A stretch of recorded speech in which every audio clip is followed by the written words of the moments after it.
Šią dieną tenka labai daug identifikuoti dantų problemų susijusių būtent su dantų skilimais.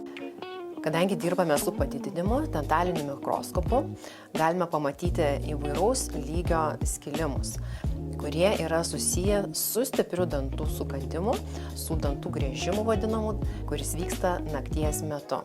Kai identifikuojam, kad dantis yra skilęs, dažniausias klausimas yra, ar tą dantį galima išsaugoti. Tai taip pat pasitelkiant dentalinį mikroskopą, padidinimą, mes turime ką padaryti, tai išsimti dalį skilimo ir įvertinti patį dantį. Ar skilimas yra užsibaigęs ties dantenų riba, ar jisai nueina giliau į šaknį. Jeigu yra pirmasis variantas, kad skilimas baigėsi ties dantenų riba, tokie dantis gali būti išsaugojami. Jeigu skilimas yra gilesnis ir nueina į danties šaknį, tokiu atveju dantis turi būti šalinamas. Pacientai dažnai klausia, kodėl dantis yra sveikas ir jisai skilo. Tai paskutiniu metu žmonės patiria daug streso, tai dažniausia priežastis yra dantų stiprus sukandimas nakties metu, kitaip vadinamas dantų griežimu.